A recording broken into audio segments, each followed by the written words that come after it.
जैसे कि बेटा आप लोगों को मैंने प्रॉमिस किया था एंड आप लोगों को मैंने कहा था कि प्लीज़ अगर आपको कोई भी किसी भी तरीके की कोई दिक्कत आ रही है तो आप बेझिझक होकर मुझे बताइए, मैं आपको उस चीज़ का सॉल्यूशन दूँगी। आपने कुछ बच्चों ने मुझे मेल करके भेजा और कुछ बच्चे जिनको मैं पर्सनली पढ़ाती हूँ उन्होंने मुझे अपनी कुछ दिक्कतें बताई। जब मैंने उनसे पूछा था देन आई रियलाइज़ दैट ये दिक्कतें ना कहीं हर बच्चे की है। एंड यू नो व्हाट, जब मैं आप लोग की वो सब मैसेजेस पढ़ रही थी और जब मुझे बाकी बच्चों ने भी जो मुझे लिख कर बताया था, जब मैं उसे पढ़ रही थी then somewhere I was feeling like कि I am talking to my old self, जब मैं 9th क्लास में हुआ करती थी। मुझे ऐसा लगता है कि वो सारी चीज़ें जो आप लोग महसूस कर रहे हैं वो सब A to Z एवरीथिंग मैंने भी महसूस की थी, पढ़ाई से रिलेटेड, लाइफ से रिलेटेड, उस उम्र के फेजेस से रिलेटेड। तो मुझे ऐसा लगता है कि मैं आपको लिटरली बेटा बहुत अच्छे से हेल्प कर पाऊँगी। बस कुछ मैसेजेस हैं, मैंने सारे तो नहीं निकाले बट हाँ, जो मुझे लगे कि हाँ ये वाली चीज़ जेन्युइन है बच्चे का कंसर्न। ये बहुत सारे बच्चे इस तरीके की परेशानी से डिलेमा में ये सब रहते हैं 9th क्लास में 10th क्लास में, जिससे क्लासेस बड़ी होती हैं। एंड पता है ये सब जो चीज़ें हैं ना ये 9th क्लास के लिए नहीं है बस। अगर आप 10th क्लास में भी हैं, अगर आप 11th में भी है, 12th में भी हैं, किसी भी स्ट्रीम में हैं, देन डेफिनेटली आप ये सब समझ पा रहे होंगे। बट यस 9th क्लास बच्चे के लिए बहुत पहला होता है, जब थोड़ा सा बचपन से लेकर अब 9th क्लास में थोड़ा ज़्यादा बिग ट्रांजिशन होता है तो बच्चे के लिए वो कोप अप करना थोड़ा मुश्किल हो जाता है।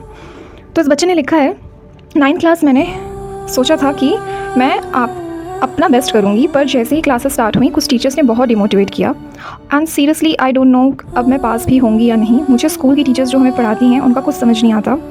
इतना सारा रिटर्न वर्क है और अभी टेस्ट भी हो रहे हैं, मम्मी पापा सपोर्ट में नहीं हैं। मेरे कुछ कज़न्स हैं, वही बहुत ट्रस्ट सपोर्ट करते हैं पर उनसे भी ज़्यादा नहीं मिलता, ज़्यादा बात नहीं होती। So basically I have no one to share my feelings thoughts और काम के साथ साथ पढ़ना नहीं हो पा रहा।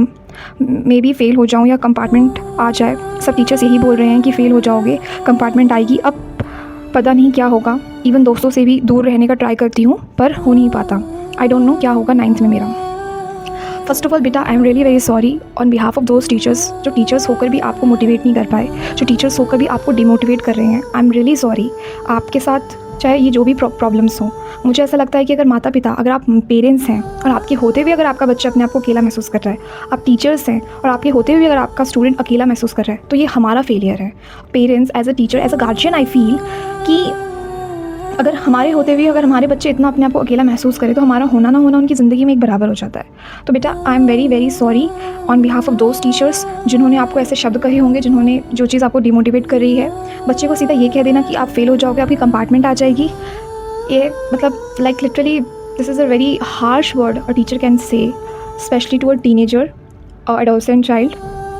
देन सेकेंडली मैं आपको एक बात बोलूँगी बेटा, जो लोग आपके लिए अच्छा नहीं बोल पा रहे उनकी बुरी बातों को तो भी अपर टेंशन मत दो। हाँ, अगर कोई टीचर आपको समझा रहा है, हमेशा अच्छी बात करने की कोशिश कर रहा है, मतलब बच्चे को सोच रहा है कि अपलिफ्ट करे इमोशनली, एकेडमिक्स वाइज या उसके मार्क्स वाइज, कोशिश कर रहे हैं कि बच्चा अच्छा करे, और कभी कभी वो बोल देता है कि बेटा कंपार्टमेंट तुम्हारी आ जाएगी, तो आपको इस बात को एक पॉजिटिव की तरफ लेना चाहिए कि टीचर हमें अलर्ट कर रहा है। ठीक है, अब देखो मुझे नहीं पता कि उस टीचर ने आपको किस कंटेक्स्ट में ऐसे बात करके बताया या बोला, ऐसे डांटा या जो भी कहा, बट अगर आपको उस चीज़ से इतना इफेक्ट पड़ा है तो मैं उसके लिए बहुत माफ़ी मांगती हूँ उन टीचर्स के बिहाफ पे एज अ टीचर। सेकेंडली आप बेटा उन बातों को अपने दिल पे मत लो, पर्सनली मत लो। पर्सनली लोगे ना बहुत ज़्यादा डर लगने लगेगा, बहुत ज़्यादा फिर स्ट्रेस होने लगेगा, उससे चीज़ें अच्छी नहीं होंगी। आप एक काम करो, चीज़ों को इग्नोर करो, आप बस अपने पढ़ाई पे ध्यान दो। अब देखो आपको किस बात का डर लग रहा है या फेल ना हो जाओ, देखो। और आप क्या कर रहे हो, आप अपने दोस्तों से दूर रहने की कोशिश कर रहे हो। दैट मैं ये एज्यूम कर पा रही हूँ कि अगर आपको ये लग रहा है कि अगर आपको अपने दोस्तों से दूर रहने की ज़रूरत है पढ़ाई करने के लिए, तो समवेयर आपको पता है कि शायद आपकी कंपनी उतनी सॉलिड नहीं है कि आप उनके साथ रह के पढ़ाई भी कर पाओ। जैसे कुछ दोस्त होते हैं कि हम उनके साथ दोस्ती भी मेंटेन रख सकते हैं और हम पढ़ाई पे भी ध्यान दे सकते हैं। मुझे ऐसा लग रहा है कि अगर आप ये डिसीजन खुद से ले रहे हो तो शायद आप भी ये बात जानते हो बहुत अच्छे से कि उनके साथ रहना और डिस्ट्रैक्शन का आना मतलब है ही कि अगर आप उनके साथ रहोगे तो डिस्ट्रैक्टिव टॉक्स करेंगे या फिर कुछ ऐसी बातें करेंगे जिससे आप अपनी पढ़ाई पे जो फोकस बना के चल रहे थे वो टूट जाएगा। तो बिल्कुल आप बहुत अच्छा स्टेप ले रहे हो कि अगर आप अपनी कंपनी पे ध्यान दे रहे हो कि आप किनके साथ उठ बैठ रहे हो to focus on your studies, that's a good step from your side. आपने यहाँ पे लिखा कि मम्मी पापा का भी सपोर्ट नहीं है, तो मैं पेरेंट्स से ये बात कहना चाहूँगी कि देखिए बच्चा ऑलरेडी बहुत सारी चीज़ों से गुजर रहा होता है इस उम्र में और इन क्लासेस में। मैं आपसे जिस तरह मैंने टीचर्स के लिए महसूस किया। कहीं ना कहीं मैं ये महसूस करती हूँ कि एक पेरेंट्स होने के नाते आप लोगों को भी बच्चे के लिए इतना एक रखना चाहिए। हो सकता है, मैं बच्चों से ये कहना चाहूँगी, हो सकता है जब आपके पेरेंट्स थोड़े से, जैसे नहीं तो आपका जो लॉन्ग टर्म का रिकॉर्ड होता है, जैसे कि ना स्कूल का आपका रिकॉर्ड ही आपने बना के रखा है नॉटी चाइल्ड होने का, नॉटी स्टूडेंट होने का, तो जब आप बड़ी क्लास में जाते हैं तो टीचर्स भी आपसे इतना फेडअप हो जाते हैं कभी कभी कि आप ना फिर जब आपको सचमुच की ज़रूरत होती है वो आपके लिए अवेलेबल नहीं होते। और कहीं ना कहीं पेरेंट्स भी ऐसा ही करते हैं। आप बचपन से इतनी शैतानी करते हो, वो आपको चांस देते हैं, फिर भी आप उनका मिसयूज़ करते हो, उनका ट्रस्ट ब्रेक करते हो कुछ ना कुछ करके। तो पेरेंट्स भी फिर ऐसा सोचने लगते हैं कि हमारा बच्चा कुछ नहीं करेगा, और वो कहीं ना कहीं उस फ्रस्ट्रेशन को, उस गुस्से को निकालते हैं। तो बिकॉज मैं इस सिचुएशन नहीं जानती हूँ कि किन सिचुएशंस में आपके पेरेंट्स आपको ऐसा कहते हैं, किन सिचुएशन में आपके टीचर्स ने आपको ये बात कही, किस कंटेक्स्ट में कही, कैसे कही, किस टोन में कही। तो मैं इस तरह आपको समझा रही हूँ एक जनरल व्यू में कि अगर आपको ऐसा आपके टीचर्स ने कहा भी है तो आप बेटा 9th क्लास को, अपनी स्टडीज़ को आप ऐसा सोच के मत सोचो कि वो चाहते हैं कि आप फेल हो जाओ। आप ये मत सोचो। अगर वो टीचर ऐसे ही हैं तो इग्नोर कर दो उन टीचर्स को। दे आर नॉट टीचर्स, वो टीचर्स है ही नहीं फिर। और अगर आपके पेरेंट्स अगर आपको डिमोटिवेट करके बोल रहे हैं, फिर आपको सपोर्ट नहीं कर रहे हैं, तो ये माता पिता, फिर ये पेरेंट्स की भी यहाँ पे फिर गलती है, माता पिता की भी यहाँ पे गलती है कि बच्चे को ऐसा महसूस हो रहा है। अब इन सब चीज़ों में सॉल्यूशन क्या है? रिबेल होना है हमें? नहीं, रिबेल नहीं होना। इतना हमारे पास टाइम नहीं है कि आप किसी से लड़ो झगड़ो, ठीक है? बहुत अपने ऊपर ध्यान देना है। और जब हम अपने ऊपर ध्यान देते हैं ना, हमारे पास इतना वक्त नहीं होता कि हम हर एक भी चीज़ को प्रूव करें, हर एक चीज़ पे बहस करें। ये सब नहीं करना। आपको क्या करना है, जो चीज़ आपके वीक एरियाज़ हैं, वीक सब्जेक्ट्स हैं, उन पर फोकस करना है। आपको थॉट्स, आपकी फीलिंग्स, आप उसका कोई और तरीका निकाल लो एक्सप्रेस करने का। आप डायरी राइटिंग करो, आप क्या कहते हैं, अगर आपको लगता है कि आप किसी और से नहीं कह पा रहे, आप खुद के साथ थोड़ा सा वक्त बिताओ। Find ways, find hobbies, healthy hobbies, जो चीज़ आपको आपके लिए प्रोडक्टिव रहे। Read good books, watch good movies, या फिर गुड वेब सीरीज़ जहाँ पे आपको लगे कि हाँ ये चीज़ आपको इस प्रॉब्लम का सॉल्यूशन दे सकती है। कितनी सारी अच्छी अच्छी वेब सीरीज़ भी हैं, तो बिल्कुल आप वो देखिए, ठीक है? देखो, अगर आप प्रॉब्लम को बहुत बड़ा करके देखोगे तो वो और बड़ी नज़र आएगी। प्रॉब्लम को जितना छोटा देखोगे वो उतनी छोटी नज़र आएगी। और जब प्रॉब्लम में छोटी नज़र आती है ना, तो उसके सॉल्यूशंस मिलते हैं, ठीक है? देन ये बच्चा लिख रहा है, there are few barriers of my life, very stressful, very hard work in maths and science. I need only 1 hour to self-study, but my parents said me to study overtime and compared to me with my cousins and sisters because I only one child to study, and my all family members see my result and give advice to my study and say to do hard every when I was in very stress and I very studied my family members. तो ये बच्चा basically टूटी फूटी English में लिखने की कोशिश कर रहा है कि उसको मैथ्स और साइंस में बहुत मेहनत करनी पड़ रही है, और उसके माता पिता चाहते हैं कि वो 1 घंटे से ज़्यादा पढ़े, क्योंकि वो एक इकलौता बच्चा है, सिंगल चाइल्ड है अपने घर का। तो सारे जो रिलेटिव्स हैं सब उसी पर अटैक करते हैं, उसी के मार्क्स पूछते हैं, और सब उसको एडवाइस करते हैं कि ऐसे नहीं पढ़ो, ऐसे पढ़ो, ऐसे पढ़ो। उसके जो कज़न्स हैं उससे उसके पेरेंट्स कंपेयर करते हैं। तो देखिए, मैं पेरेंट्स को भी ये बात बोलना चाहूँगी कि प्लीज़ बच्चों को कंपेयर मत कीजिए, उससे कोई सॉल्यूशन नहीं निकलना। अगर कंपैरिजन करने से ही अगर बच्चा पढ़ने लग जाए तो क्या ज़रूरत है हमें दूसरी तरीक़ों को, दूसरे मेथोडोलॉजी को यूज़ करने का? हम बच्चों को कंपेयर ही करते रहेंगे। कंपेयर करने से बच्चा अपनी यूनिकनेस को खोता है, और जब बच्चा अपनी ही यूनिकनेस को खो देगा तो दूसरे की हॉबीज़ को अगर अडाप्ट कर भी लेकर भी अपने अंदर लेकर आ जाए तो वो बिल्कुल भी लॉन्ग टर्म में फ्रूटफुल नहीं रहेगा। तो आप please parents, I request to you, please don't compare your child. मत कीजिए कंपैरिजन, ये ऐसा है, उस फलाने का बच्चा तो ऐसा है, उसके बेटे ने ये कर लिया। अरे आपके बच्चे में भी 10 खासियत है, ऐसा थोड़ा ना। लाइक जैसे मैं आपको बताती हूँ कि जैसे सपोज़ आपका बच्चा पढ़ने में उतना अच्छा ना हो, लेकिन वो कविताएं बहुत अच्छी लिख सकता है, तो आप उसको इस तरह शेम क्यों कर रहे हैं कि वो तुम ये नहीं कर सकते? कुछ ऐसा है उसके अंदर जो शायद दूसरे बच्चे में नहीं है। तो एज अ पेरेंट्स आपका काम है अपने बच्चे की रेपुटेशन और इमेज को, जो अच्छी क्वालिटीज़ है उसके अंदर, उसको निखार के लाना। Please, I request to you, please. ये चीज़ मुझे बहुत दुख देती है जब बच्चों को उनकी खूबियों को मतलब छोड़कर, उनकी खूबियों को अनदेखा कर हम उनकी कमियों को बहुत निखार कर बाहर लेकर आ जाएं। तो ये प्लीज़ मत कीजिए।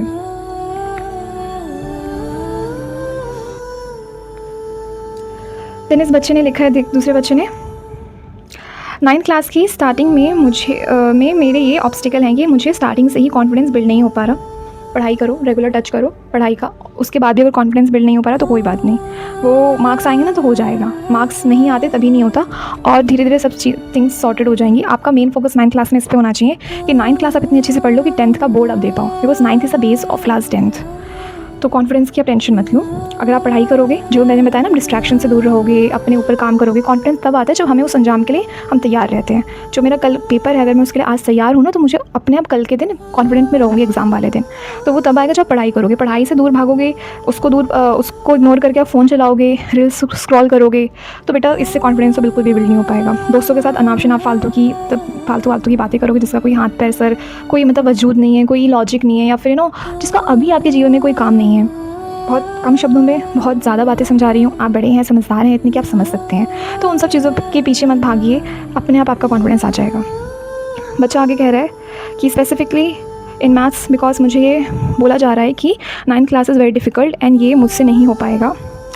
देखो, जो आपको बोल रहे नहीं हो पाएगा, आपको उसको ही गलत प्रूफ करना है। तो जो बोल रहा है उसको बोलने दो, just ignore them. 9th class मुझे मेरी मम्मी ने तो कहा है कि आई कैन डू इट, और मुझे और प्रैक्टिस करनी होगी, तो मुझे वहाँ से कॉन्फिडेंस मिला है। पर मेरे ट्यूशन टीचर ने मुझे समझाया, बट उन्होंने मेरा कॉन्फिडेंस 0 कर दिया। बस मेरे छोटे भाई से कंपैरिजन करके मेरे साथ वाले बच्चों के सामने मुझे उन्होंने ये चीज़ बोली, तो मुझे उस बात का बहुत हर्ट हुआ। एंड आई वॉन्ट डैट मुझे कोई इस चीज़ से लड़ना सिखाए, बस इतना ही, क्योंकि मुझे इस चक्कर में बहुत डर लगता है कि कहीं मैं फेल ना हो जाऊँ। जबकि in my past classes I am the topper, like मैं 2nd या 3rd आ जाती थी, but in 9th class starting मुझे बहुत ज़्यादा डर लग रहा है डैट कि मैं कहीं 9th में फेल ना हो जाऊँ। So I want someone who give me confidence that मैं आप अपने पास क्लासेस की तरह अच्छे मार्क्स लाऊं एंड अपने पेरेंट्स को खुश कर सकूं। Please tuition teachers, please don't demotivate your kids. Please बच्चों को इन सब चीज़ों, प्लीज़ ये सब मत कीजिए, डिमोटिवेट मत कीजिए बच्चों को। बच्चे ऑलरेडी बहुत प्रेशर रहते हैं। और देखिए, डांटना बिल्कुल डांटिए। अगर बच्चा पढ़ नहीं रहा है, और मैं बच्चों को भी ये कहूँगी, देखो आप नहीं पढ़ोगे, मैं भी डांटूंगी आपको, ठीक है, मैं भी आपको डांटूंगी, और कभी कभी मैं बहुत ज़्यादा भी डांटूंगी। लाइक इतना डांटूंगी कि आपको सच में लगे कि मैम ने इतना ज़्यादा डांट दिया, बहुत ज़्यादा डांट दिया, बिल्कुल ऐसे डांटूंगी। लेकिन अगर आप उस चीज़ को इतना दिल पे ले लो कि वो पढ़ ही ना पाओ, आप भी वैसे मत करो। आपको जो डिमोटिवेट कर रहा है बेटा, तो उसकी बात तो फिर सच हो जाएगी। फिर जो देखो, वो लोग आपकी ज़िंदगी से चले जाएंगे हमेशा के लिए, हमेशा परमानेंट थोड़ा रहेंगे। कौन सा ट्यूशन टीचर आपकी लाइफ में हमेशा परमानेंट रहेगा? कौन से टीचर जो अभी आपको स्कूल में पढ़ा रहे हैं परमानेंट रहेंगे? बट परमानेंट जो हो जाएगा वो आपके ऊपर लगे डेंट होंगे। डेंट मतलब जो चोट आपको महसूस हो रही है वो परमानेंट हो जाएंगी, अगर आपने उनको ज़्यादा पर्सनली ले लिया तो।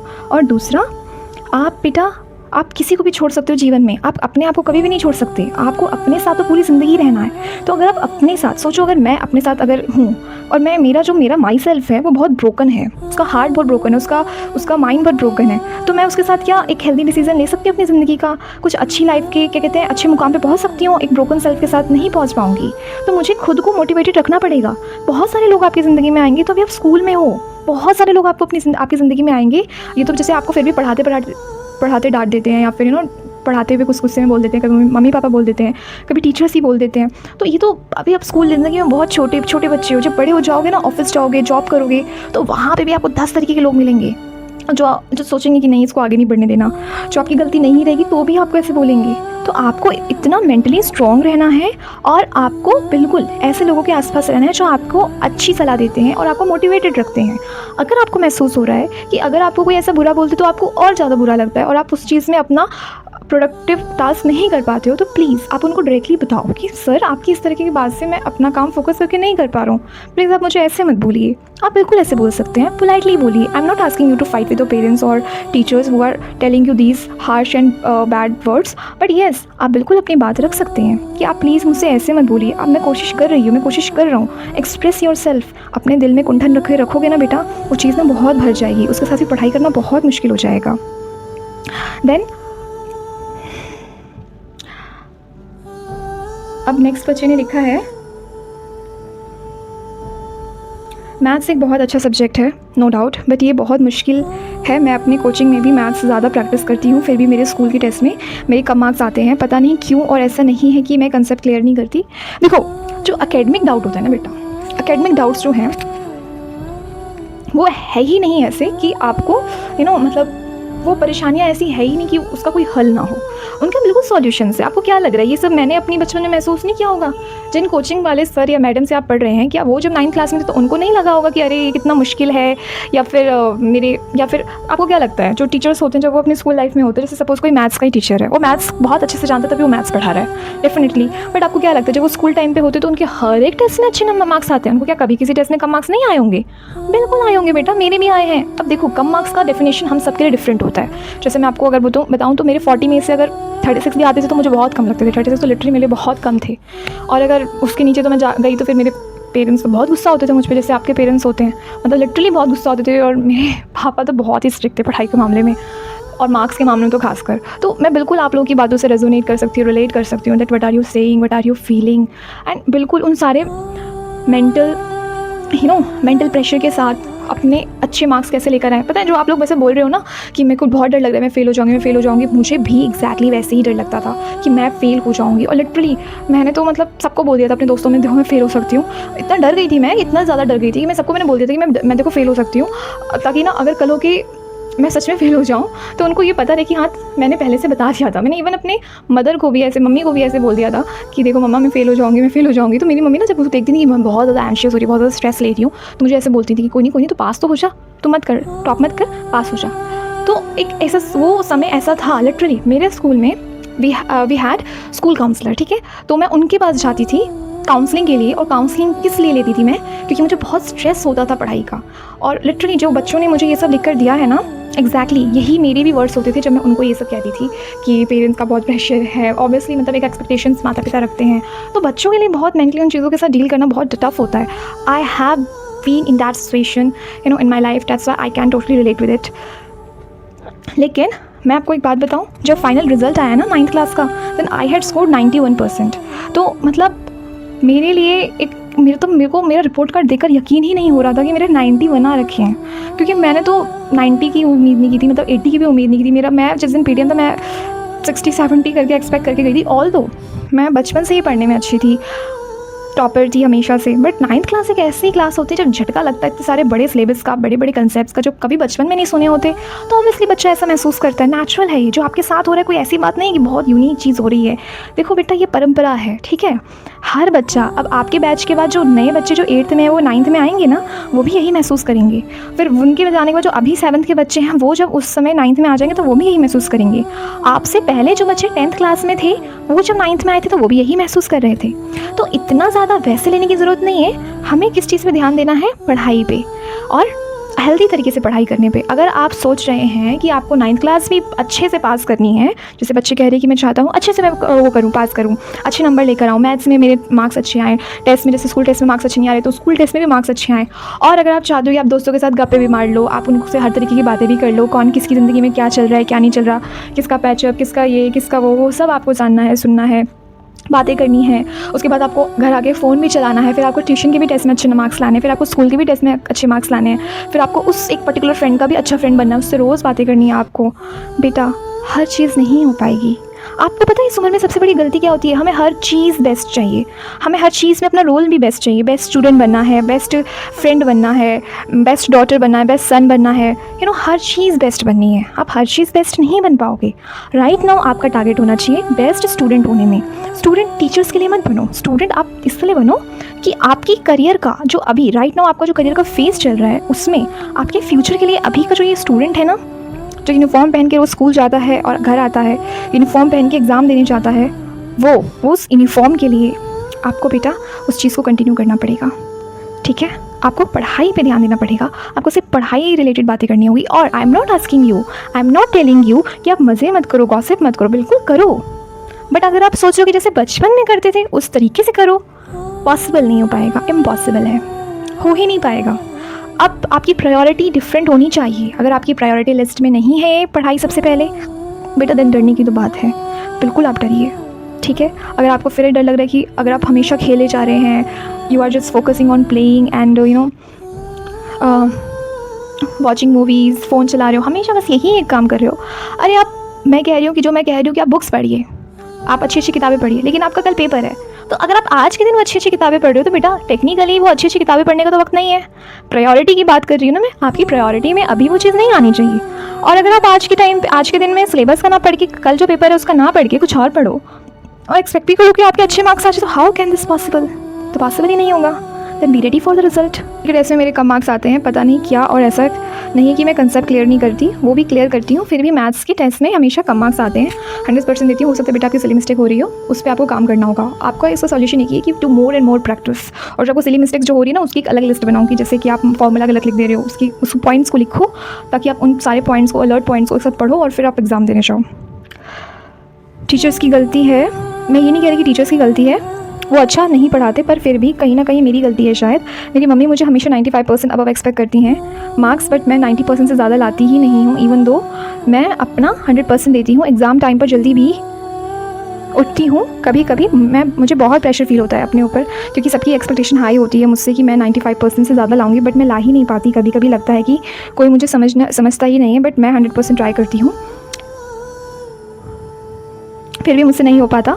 और मेरे पेरेंट्स की भी इसमें कोई गलती नहीं है। सब पेरेंट्स अपने बच्चों से एक्सपेक्ट करते हैं अच्छे मार्क्स, दैट्स इट। कि बच्चा जो भी है बहुत समझदार है, पहले से ऑलरेडी मैच्योर बच्चा है, समझता है कि लोग क्या एक्सपेक्ट करते हैं, वो खुद को भी समझ रहा है, खुद की वो आकलन कर पा रहा है कि उसको वो कितना स्कोर कर सकता है। लाइक अच्छी बात है, मुझे बहुत अच्छा लगा कि बच्चा ऑलरेडी अवेयर है अपने आप को लेकर, अपने आसपास के एनवायरनमेंट को लेकर। एंड बेटा जो आपका जो मैथ्स का डाउट है ना बच्चे, आप देखिए उसका एक ही सॉल्यूशन है, आप प्रैक्टिस कीजिए। आप इस चीज़ से मत घबराइए कि आपके मार्क्स कम आ रहे हैं। मार्क्स कम क्यों आ रहे हैं उसकी वजह से लिस्ट बना लो। आपके टेस्ट हुए होंगे 4-5 टेस्ट, आपके हर एक टेस्ट में जो मार्क्स कम आए हैं ना, ऑब्वियसली आपने उस चीज़ की प्रैक्टिस की होगी। मेरे पास भी ऐसे बहुत अच्छे बच्चे होते हैं जिनका दिमाग सच में बहुत शार्प होता है। Literally I had one boy in my last session कि जो लिटरली बहुत इंटेलिजेंट बच्चा था, बहुत इंटेलिजेंट। लाइक उसको मैं कुछ भी समझाती थी, साइंस और मैथ्स, वो बहुत जल्दी कैच कर लेता था। बट समहाउ जब उसका टेस्ट लेती थी तो अच्छे मार्क्स नहीं लाता था। और मैं उस टेस्ट में उसकी गलतियाँ क्या होती थी, वो स्टेटमेंट नहीं लिखता था मैथ्स में, फॉर्मूला नहीं लिखेगा, सीधे सॉल्व कर देगा, उससे मार्क्स कटते थे। मैं उसे बार बार समझाती थी, बेटा ऐसे नहीं ऐसे लिखो, ऐसे नहीं ऐसे लिखो, बट हर वक्त वो यही मिस्टेक करता था। तो अगर मार्क्स कट रहे हैं तो कुछ ना कुछ गलती तो हो रही है, और गलती हो रही है तो उसको सुधारा भी जा सकता है। तो उन गलतियों को अगर आप नोट डाउन कर लो और फिर आप before tuition test, before school और ट्यूशन टेस्ट और एग्ज़ाम, आप अपने कुछ 2-3 रजिस्टर्स खरीदो, ठीक है, उन्हीं क्वेश्चंस को 10 बार प्रैक्टिस करो। और जिन चीज़ों की वजह से मार्क्स कटे, जैसे कि मैंने एग्जांपल दी कि शायद बच्चे ने फॉर्मूला नहीं लिखा तो उसके मार्क्स कट के उस एक स्टेप में, तो आप बिना देखे उसी क्वेश्चन को 10 बार सॉल्व करो। आप देखोगे कि आप हर 10 टाइम पे फॉर्मूला लिखना भूल गए। आप देखेंगे कि जैसे जैसे आप सवाल बना रहे हैं ना, आप अपने आपको ध्यान में आता है कि हाँ फॉर्मूला भी लिखना है, नहीं मुझे यहाँ पे प्लस का नहीं माइनस का साइन लगाना है। तो आप इस चीज़ को फॉलो कीजिए, देन टेल मी हो पाता है कि नहीं हो पाता। आई एम 101% श्योर बिल्कुल हो पाएगा, ठीक है। देन आगे बढ़ते हैं। इसमें लिखा है कि एक बच्चा इसमें लिखा, तो इसमें बच्चा लिख रहा है कि साइंस वो तो अलग है, मतलब समझ में ही नहीं आ रही है, लेकिन जब मैं और जब टीचर पढ़ा, मतलब नहीं बच्चे ने लिखा कि साइंस वो तो और अलग है, मतलब समझ में आ जाती है, लेकिन जब मैं एग्ज़ाम की बात आती है तो मेरा दिमाग चलना बंद हो जाता है और मैं अपना कॉन्फिडेंस खो देती हूँ। साइंस में अच्छे मार्क्स नहीं आते, और जब से 9th में आई हूँ तो फिज़िक्स तो मुझे समझ में ही नहीं आती है, समझने की कोशिश भी करती हूँ तो भी नहीं हो पाता। देखो मैं बताती हूँ उसकी दिक्कत, इस जो आपकी प्रॉब्लम है ना, इसकी ये चीज़ क्यों हो पा रही है, आप इस बात को समझिए। आपको टीचर ने पढ़ाया, सपोज़ मैं मोशन का चैप्टर पढ़ा रही हूँ। अब मैं उस मोशन के चैप्टर में मैंने शब्दों का इस्तेमाल किया, displacement, distance, velocity, speed, vector, scalar. तो अब देखो ये बच्चों को बिल्कुल बच्चों के दिमाग में एकदम से घुसेगा तो बच्चे टफ समझेंगे। तो एज ए टीचर मैं क्या करूँगी, मैं उन चीज़ों को बहुत आसान भाषा में समझाऊंगी। मैं बताऊँगी बेटा डिस्प्लेसमेंट, मैं क्या बोलूँगी, डिस्प्लेसमेंट की डेफिनेशन क्या बोलूँगी, मैं बोलूँगी कि बेटा जो आपका इनिशियल स्टार्टिंग पॉइंट है और एंडिंग पॉइंट है ना, उसमें जो सबसे कम दूरी तय हो रही है जिस तरीके से, जो शॉर्टकट है उसको ही डिस्प्लेसमेंट बोलते हैं। अब यही चीज़ तुम पेपर में ऐसे लेकर आ जाओगे तो बेटा मार्क्स कटेंगे। क्यों? बिकॉज एग्जाम में आपको साइंस के वो कीवर्ड्स रखने हैं, ठीक है। जैसे कि हमारा जो चैप्टर होता है साइंस में, हम उसमें जब रिप्रोडक्शन का चैप्टर होता है, हम उसमें बेबी वर्ड का इस्तेमाल नहीं करते, हम फीटस वर्ड का इस्तेमाल करते हैं, हम एम्ब्रॉय वर्ड का यूज़ करते हैं और जाइगोट वर्ड का यूज़ करते हैं अकॉर्डिंग टू द जो वहाँ पे जिस भी उसकी बात की जा रही है। अगर आप दूसरा टर्म लिख दोगे तो उसमें मार्क्स कट जाएंगे। वेलोसिटी है, वेलोसिटी क्या है, कि क्या कहते हैं, जब स्पीड आ रही है लेकिन उसमें बस डायरेक्शन आ गया। लेकिन अब मैं इस सेंटेंस को, जैसे मैंने आपको समझाया, मैं उसको एग्जाम में थोड़ा ना लिखूंगी, कोई बच्चा लिख कर आ जाएगा तो मैं उसे मार्क्स थोड़ा ना दे दूंगी। पूरी तरीके से समझाते वक्त जो टीचर्स के शब्द होते हैं वो इसलिए वो आसान यूज़ होते हैं, इसलिए आपको समझ आ रहे होते हैं बिकॉज टीचर्स वहाँ पे बहुत आसान शब्दों का इस्तेमाल कर रहे होते हैं। SST आप लोग पढ़ रहे होंगे, आपकी 9th क्लास की जो SST है उसमें आप देखेंगे जो ज्योग्राफी के चैप्टर से लैंड फॉर्म वगैरह, आप जब उसको रीड करोगे ना बेटा, आपको लगेगा ये क्या ही है, बिल्कुल एकदम दिमाग से सर, कुछ बच्चों के सर के ऊपर से भी जाएगा। क्यों? बिकॉज वो उन्होंने उसमें वो टर्म्स इस्तेमाल किए हैं जिसमें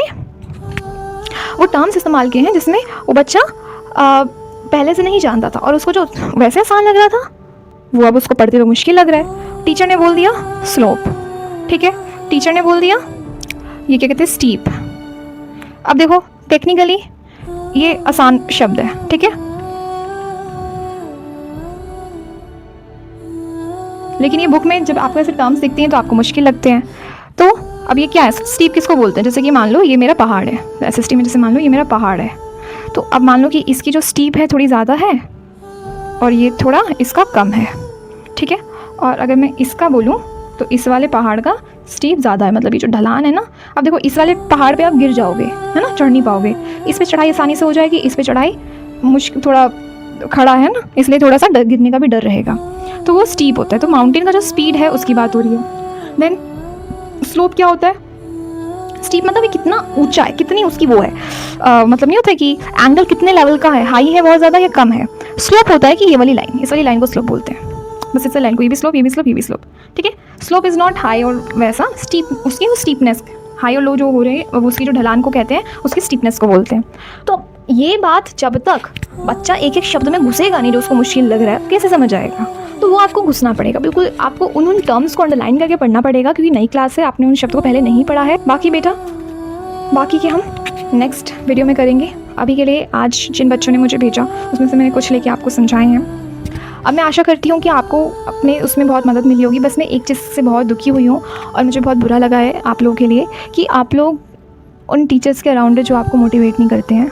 मतलब मोटिवेट ना करें चलो एक पल के लिए, फिर भी वो चीज़ एक्सेप्टेबल है, बट एटलीस्ट डीमोटिवेट तो ना करो। My point is this is very wrong, ये गलत है। अगर एज अ पेरेंट्स आप लोग भी अगर अपने बच्चे को कंपेयर करते हैं अपने उनके कज़न्स के साथ या फिर उनकी उम्र के दूसरे बच्चों के साथ, नो नीड ऑफ डैट। देखिए, टीचर्स, पेरेंट्स, स्टूडेंट एक ही हैं, सबके रोल अलग अलग हैं, but they all are doing whatever their task for only one goal. बच्चे की एजुकेशन सिस्टम, बच्चे की क्या कहते हैं एकेडमिक्स, बच्चे का फ्यूचर, हम तीनों का ही रोल उसी के लिए है। तो अगर हम तीनों मिलकर काम करेंगे ना तो कभी दिक्कत नहीं आएगी। टीचर्स बच्चों को समझे, पेरेंट्स टीचर्स और बच्चों को समझे, बच्चे भी ये समझे कि मेरे माता पिता और मेरे टीचर्स कितनी मेहनत कर रहे हैं। देखो बेटा, माँ बाप ना अपने जीवन की पूरी पूंजी लगा देते हैं बच्चे को भविष्य को बनाने के लिए, उनकी पढ़ाई के लिए, उनके कपड़े, उनके उसके लिए। कई बार क्या होता है कि पेरेंट्स की सारी पूंजी, सारी मतलब मेहनत माँ बाप अपने दे रहे होते हैं बच्चों के फ्यूचर में, और बच्चा मतलब सब सही चल रहा होता है और बच्चा एक दिन जाके एक बुरी संगत में चला जाता है, बस सब ज़ीरो हो जाता है। तो आपको भी ये सब नहीं करना, ठीक है। आपके टीचर्स को, आपके पेरेंट्स को, सबको आपसे एक्सपेक्टेशन होगी, क्यों नहीं होगी? क्या हम एक्सपेक्टेशंस कौन किससे रखता है? जिससे उम्मीद होती है। अगर मेरे को लगता है कि नहीं वो बच्चा 95% का है तो मैं उसे बताऊंगी नहीं बेटा आपकी 95% ही आने चाहिए। जब मुझे ऐसा लगता है कि 95% का तो मैं उसे क्यों बोलूँगी तुम 80% बेटा, आप 80% तो लेकर ही आना। मुझे पता है वो 80 यूँ ले आएगा 80, तो मैं उसे समझाऊंगी कि नहीं बेटा आपको 95% लेके आना, कि अगर आपका पोटेंशियल 95% है तो 95% लेके आओगे। तो इस चीज़ को आप ऐसे ना समझो कि दे आर क्रिटिसाइजिंग यू। अगर बिकॉज मैंने वो चीज़ अपने कानों से नहीं सुनी, मैंने अपने आंखों से नहीं देखा, तो जो आप लोगों ने मुझे जो मैसेजेस भेजे, जो मुझे आप लोगों ने बताया, अगर मैं समझूं कि शायद सच में उन टीचर्स ने या आपके माता पिता ने उस जगह पे बहुत हार्श होकर आपको गलत तरीके से बोला है, तो मैं उसके लिए बहुत माफ़ी मांगती हूँ। और वो चीज़ गलत है, ऐसा नहीं बोलना चाहिए बच्चों को, this is really a very wrong thing.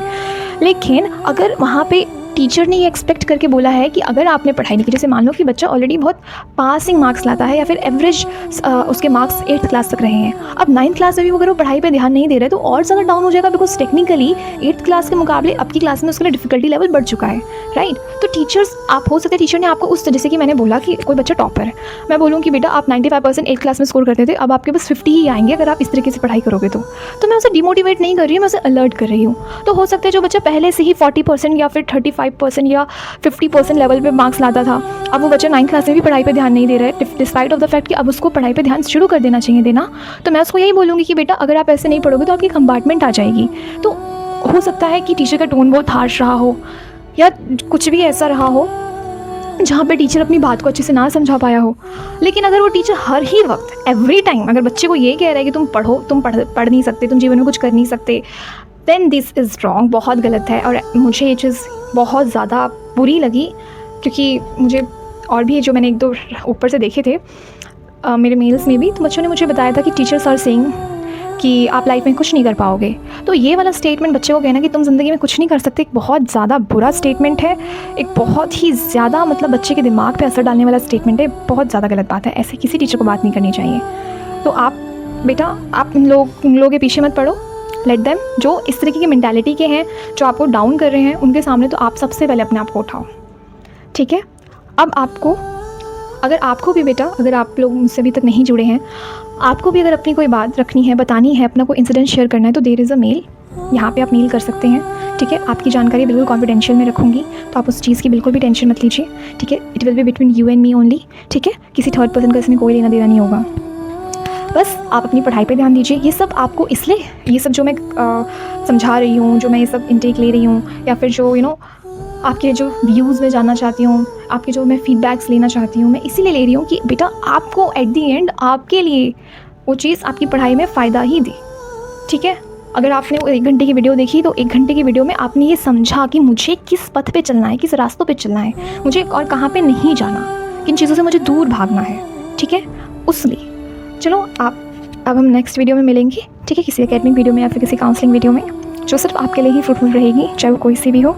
Till then bye and take care and अच्छे से पढ़ाई कीजिए। जीवन में भी बहुत लंबी ज़िंदगी है, अभी तो बस शुरुआत है। प्लीज़ डरिए मत।